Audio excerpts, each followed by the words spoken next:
Hey true believers, this is Dr. T and welcome to my comic book channel. Today we're going to take a look at some books that I recently purchased while I was in Colorado. Stay tuned.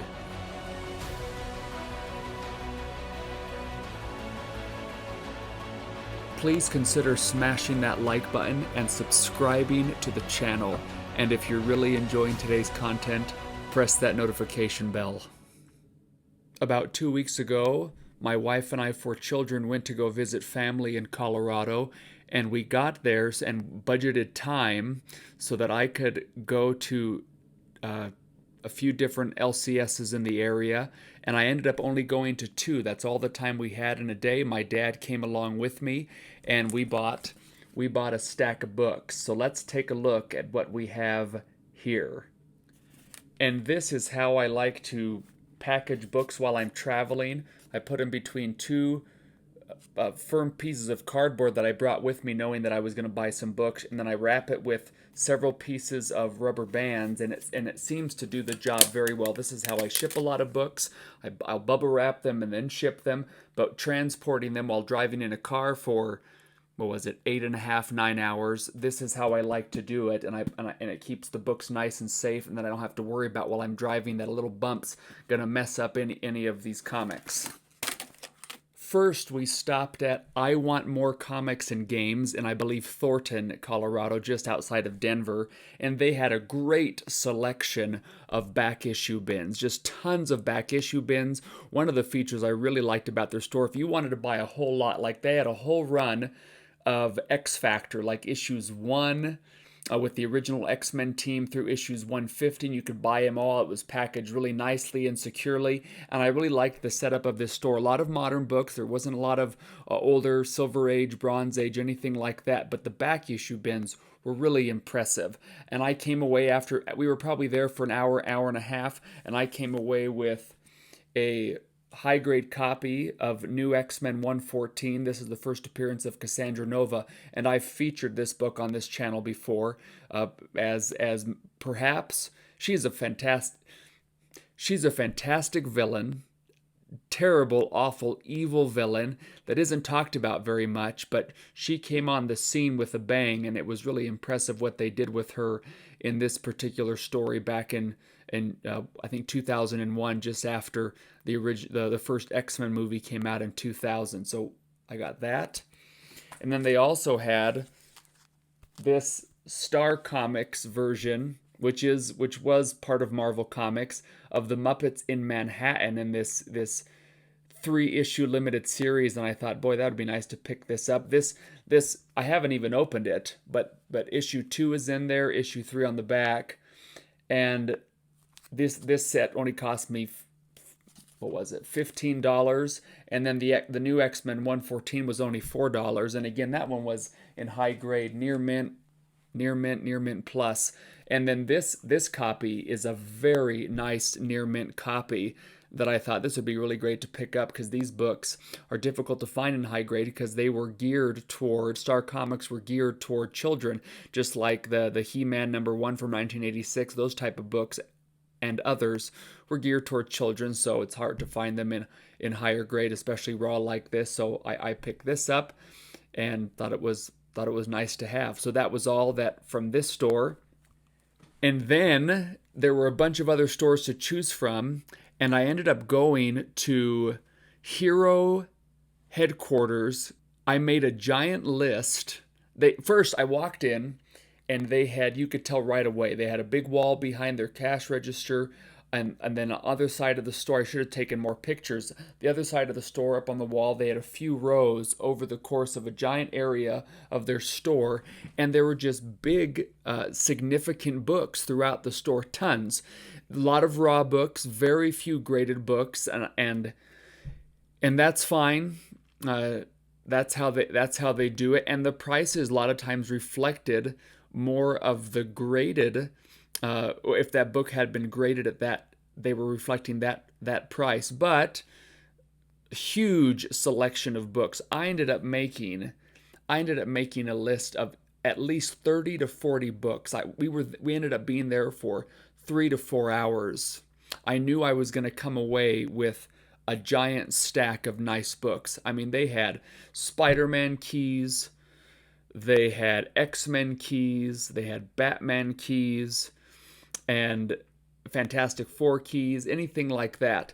I think I mentioned Spider-Man already, and so it took me a long time to go through, and I was trying to be a courteous, you know, customer, and so I asked one of the men that were there working. I said, hey, I'm going to end up taking a look at a lot of books. So let me first, before you start pulling anything off the shelf, let me make my list, and then we can just start pulling them off one at a time, because I knew I was going to walk away with several $100s worth of comic books because of this amazing selection that they had. And he said, well, hold on just a minute.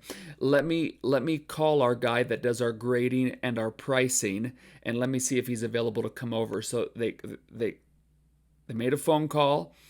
This guy came over.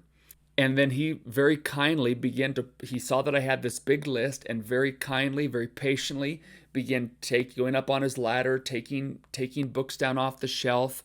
And it lasted a while. And I didn't keep very much. I just kept taking everything down, looking at it, assessing the grade myself, because the books did not have the grade listed on it, just the price. But I had to know what I was looking at, what I was seeing. And so he took that time.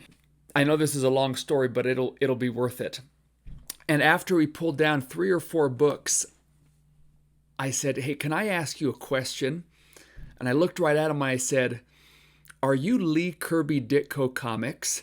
And he started laughing, and he said, I am. And I said, hey, I've been following your YouTube channel for at least 6 or 7 years. I've watched all of your content, and I'm a big fan. So that was a thrill for me to get to meet him. And in his videos, he doesn't show his face. There's one video from, it's probably been 4 years, 5 years, that he showed his face. And I couldn't see it there at the store because he was covered up for COVID precautions. But it was a thrill. And we then spent, like I said, the next 3 to 4 hours looking at all of these books. Very kind, very patient. What you really hope when you walk into a store and you're going to make purchases, that they're ready to help you out, not rush you. And I never felt rushed for 1 minute. And now let me show you the books that I walked away with. So here they had what I believe to be a near mint plus copy of X Factor number 6, the first full appearance of Apocalypse. And I thought I got this book for a good price. It was $125, but I believe this book has room to grow. It has just a small color breaking spine tick. And I can't even see it right now, but I know it has one. And then it has a pressable spine tick here, but it's a very sharp copy. Nice crisp edges, lies flat, and he would open any of the books that I bought or wanted to take a closer look at, no problem. Opened them up, let me see them front, back. It was really accommodating, which I was so grateful for. So a really nice book that I've never had before, so I bought this. I picked up a copy of Fantastic Four Annual number 6. So this is the first appearance of Annihilus. This is a real hot book. And the first appearance of Franklin Richards, or when he was born. A lot of spec related to this book. Big early Fantastic Four key annual. But what this book has, and he was forthcoming on it. It has some tape right here on the spine. You can kind of see it there, as well as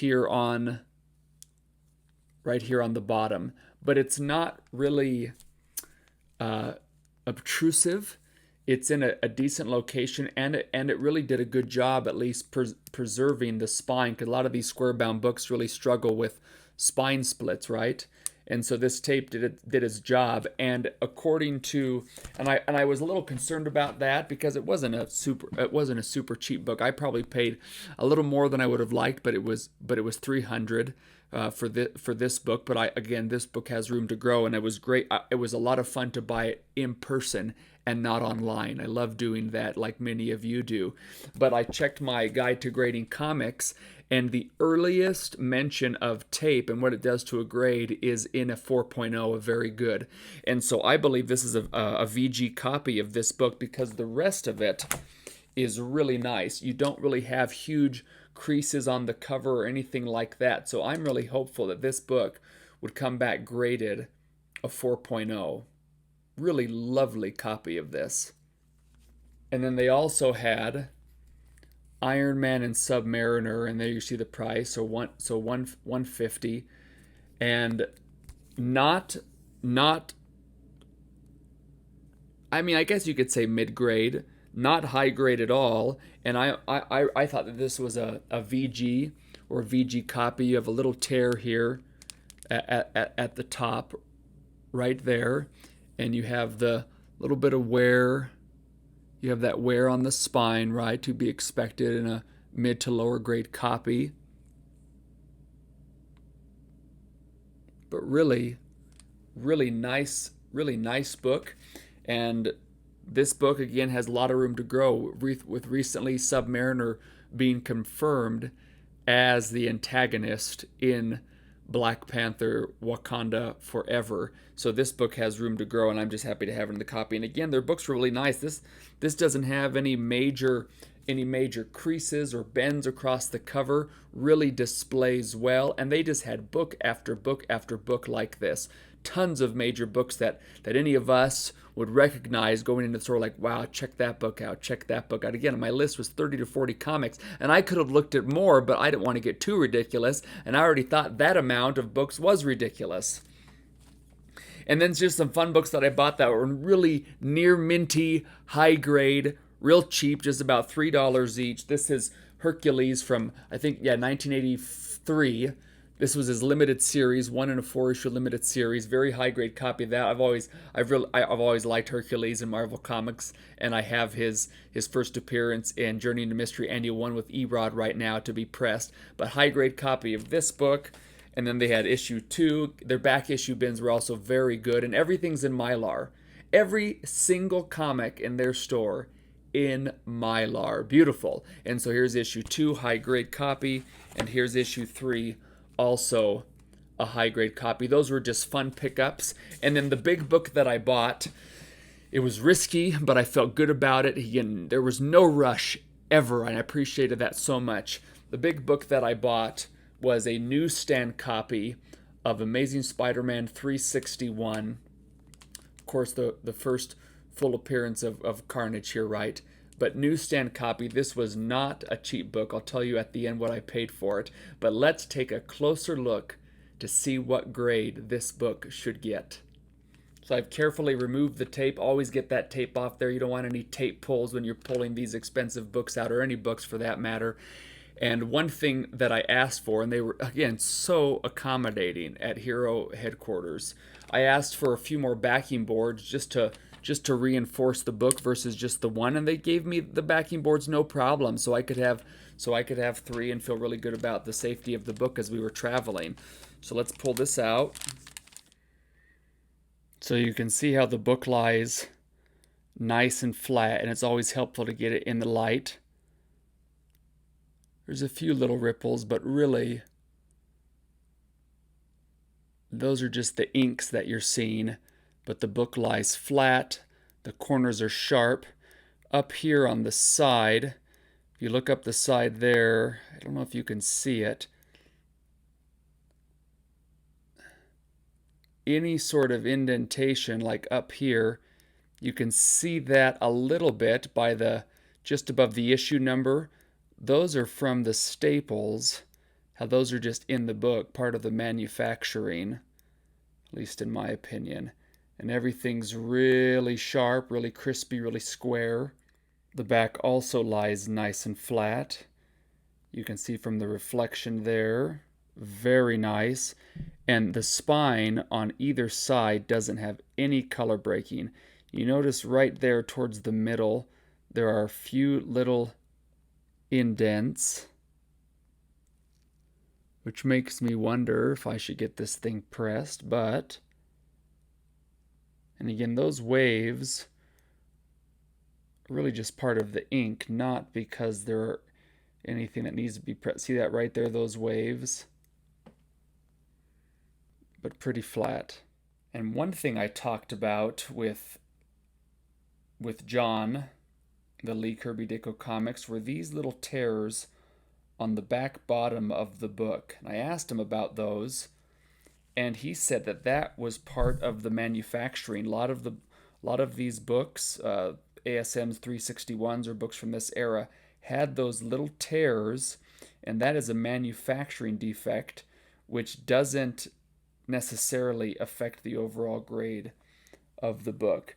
And then back here along the spine, there's one tiny little tick. You can barely see it.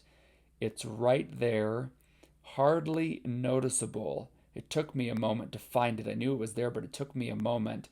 But that's what you're looking for if you want a really super high grade book. Just imperceptible defects if there are any. And this book definitely has that. The corners are sharp, and of course something like that is allowable still for a 9.8. Sharp corners, stunning book. So I'm hoping this comes back a 9.8. It will at least be a 9.6, knowing that this is a really sharp, crispy. The whites on this are stunning on this book. It looks brand new, which a 9.8, 9.6 is supposed to look like. It's just a stunning copy.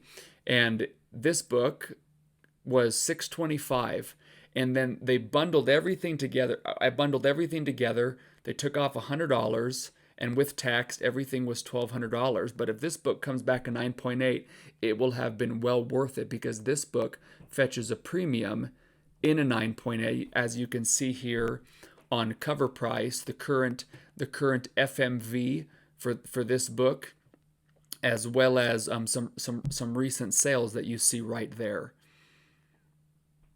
So I was really happy with this stop and talking to Mr. Lee Kirby Ditko Comics for a few hours, talking about comics, the hobby, and I was picking his brain and his comic knowledge, and it was a real thrill. And remember, true believers, as always, comics for life.